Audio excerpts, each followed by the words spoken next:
तो हेलो दोस्तों, एक नए शॉर्ट वीडियो में आपका स्वागत है। दोस्तों स्क्रीन पे आपको सवाल दिखाई दे रहा होगा जिसमें लिखा है कि दो संख्याओं का अनुपात 3:5 है और उन दोनों संख्याओं का योग 64 दिया। तो हमें बताने की बड़ी संख्या क्या है। देखो, इस प्रकार सवाल को मैं दो तरीके से बताऊंगा, आपको बताने की दोनों तरीके में कौन सा अच्छा लगेगा। देखो, पहले हम तो जो शुरुआत से करते आ रहे कि इसको एक्स मान लेंगे, इससे करते हैं, फिर बिना एक्स से करेंगे। हम क्या करते हैं, एक संख्या तो ये दी है, एक संख्या दी, तो मान लेते हैं एक संख्या 3x है और एक संख्या 5x है। प्रश्न अनुसार करते हैं। फिर क्या, दोनों संख्याओं का योग 64 दिया, तो दोनों को जोड़ देते हैं।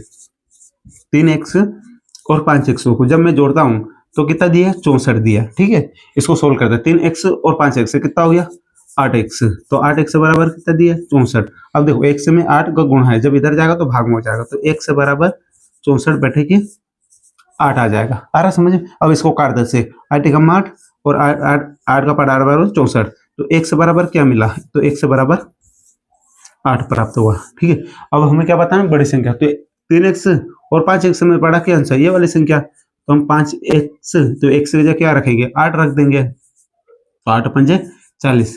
तब हमें प्राप्त हुआ कि जो बड़ी संख्या है वो क्या है, 40।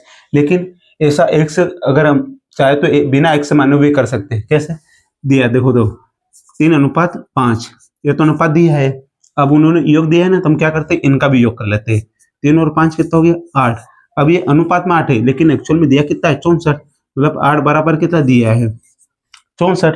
तो 8 में क्या किया, 64 आया। 8 में 8 का गुणा किया, तब जाके क्या आया, वो 64 आया। तो हमें बड़ी संख्या पूछा है, तो बड़ी संख्या कौन सी है वाली। तो इसमें भी क्या करेंगे हम, 8, अगर इधर 8 का गुणा किया तो इधर भी 8 का करेंगे, तो 8 पंजे 40। तो ये बड़ी संख्या मिल गई। अगर छोटे पूछते हैं तो इसमें भी 8 का ही गुणा कर दे, 8 या 24। ये छोटी संख्या, ये सॉरी ये बड़ी संख्या है और ये वाली छोटी संख्या मिल गई।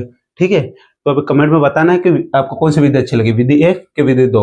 अगर ये समझ में आया तो जो आपको सवाल दिखाई दे रहा है इसका भी आंसर मारिए और वीडियो को लाइक जरूर करिए। So thank you very much.